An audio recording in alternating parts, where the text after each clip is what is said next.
Via Julia Augusta, a walk from Albenga to Alassio between history and nature. The Via Julia Augusta between Albenga and Alassio is a scenic route that combines the beauty of the area with a route of great historical importance. An excursion not too far from the Agriturismo Le Girandole. It is fairly easy and can also be walked with children, with a possibility for enthusiasts to cycle the historical naturalistic itinerary.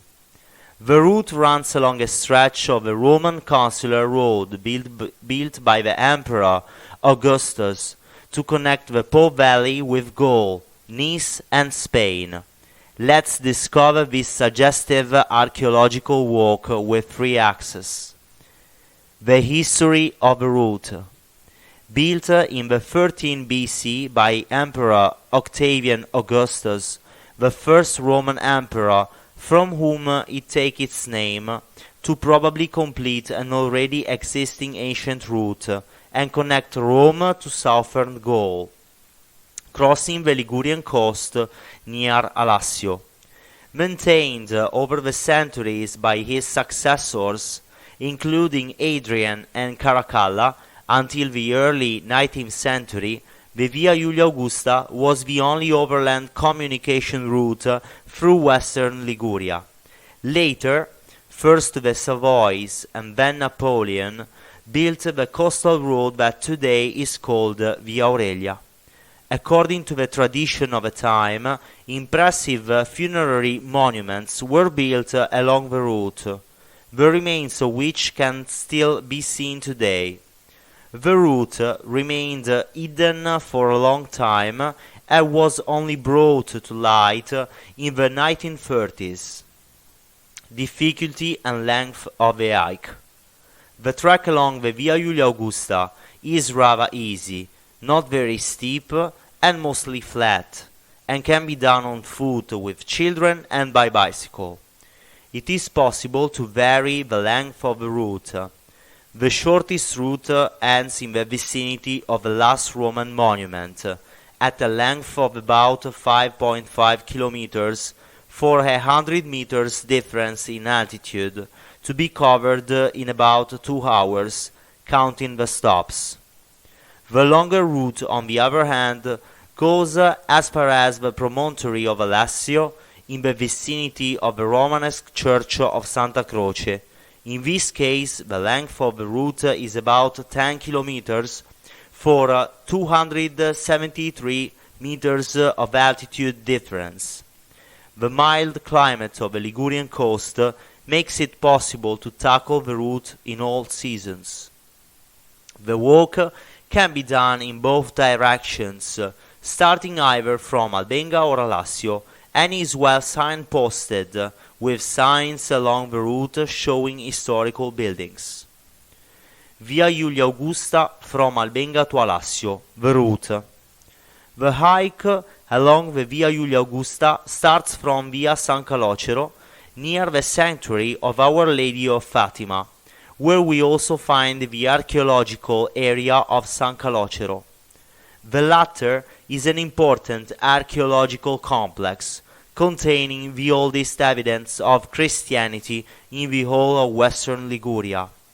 A little further on, the archaeological walk, the ancient route of the Via Julia Augusta begins on the Albenga side. Don't forget to turn your gaze towards the town to admire the towers in the center. Unfortunately, not much is left of the ancient monuments, except for a few ruins. However, the historical reconstruction is extremely interesting, presented in great detail and evocative. The excursion is also worthwhile for the wonderful view of the sea and the island of Gallinaria. The first monument of a necropolis that one encounters along the route is Building F. A short distance away are other funerary monuments, mostly family tombs, dating back to the 1st century AD. The funerary buildings still visible are Building F, characterized by the remains of a simple rectangular enclosure inside which burials were made.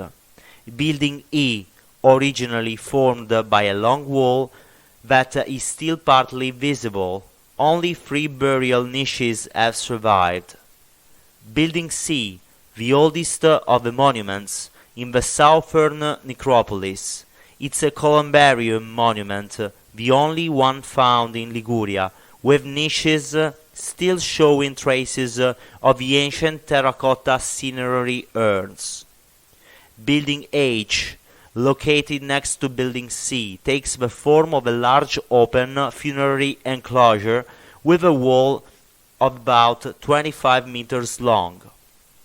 Building D, the largest family tomb, with an upper rectangular enclosure, built with typical square stone blocks arranged in horizontal rows.